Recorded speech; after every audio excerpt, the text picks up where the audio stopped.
this video, we're going to be talking about sound waves specifically.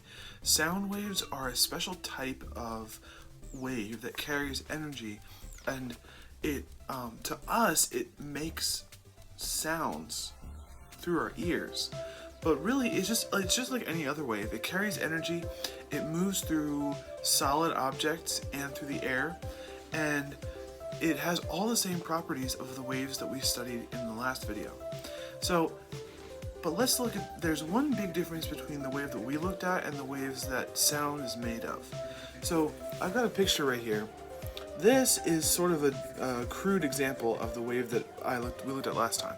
So you have crests, you have troughs, you have amplitude, you can have wavelength, you can measure all that stuff. This is what a sound wave looks like. This is called a transverse wave, and it looks like the ripples on a pond. It's like stuff going up and down like that. This is called a longitudinal wave. And that means that if you look at the particles as the wave passes through, on the surface of water, the particles on the surface of the water are going to go like this as the wave passes by. But when a sound wave passes by, the particles go like this, and then come back to normal. You can see this if you take a spring and you stretch it out on the floor, and then you shove one end really quick. You'll see a little compression go all the way back and forth across the spring. But that's what this is. This is a series of compressions that flow through the air. So as something is vibrating, it creates these little compression spots as it passes by. So this still has all the same stuff. We could measure amplitude, meaning how far does a particle move in one of these compressions. The harder the compression, the more space it's going to compress and the more power it's going to have. We can measure wavelength, all the way from the top of a crest over to the other crest. That's a wavelength. You can measure the frequency, how fast it's going past, in the number of hertz. But they mean a couple different things when we're talking about sound, because we can actually hear the difference between some of these characteristics. So if you listen to a sound wave, and somebody increases the amplitude, what that sounds like to your ears is the noise got louder. So the volume or the intensity of the sound is its amplitude, and we measure that in decibels. We've maybe heard like this, a rocket ship has a certain number of decibels or something. The human voice can reach like 120 or something decibels, roughly, maybe 110. But decibels are a way to measure intensity or loudness. Wavelength is the same thing, doesn't actually sound any different. But frequency, how fast the wave is moving, to you, it sounds like the pitch of the sound. So a really low note, or whatever, has a slower wavelength than a really high note, or whatever.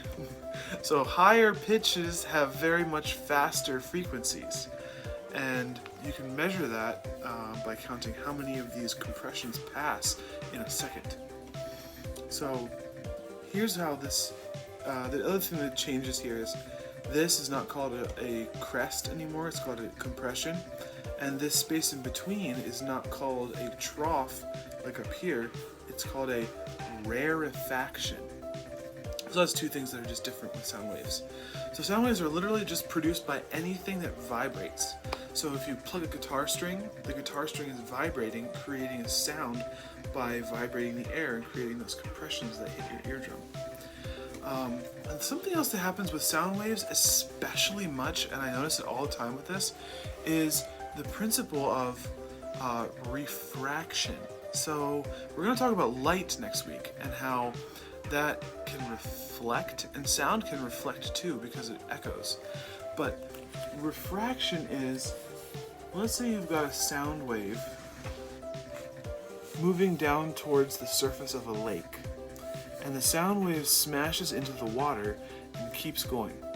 When a wave hits another material, like it transfers from air to water or air to stone, like through a wall, something like that, it changes the direction of the wave a little bit, because it's either slowing the wave down or it's speeding it up.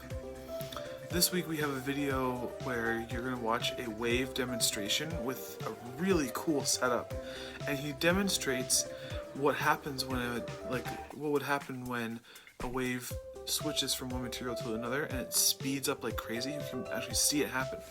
But it's basically because some materials are easier to move through, so it's easier for a sound wave to move through air than water. So when it hits the water, it slows down, and so it starts to head in a slightly different direction.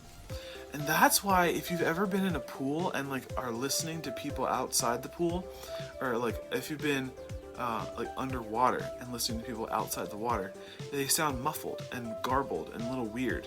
That's because the sound waves are not coming directly to your ears. They are flexing and moving as they come towards you.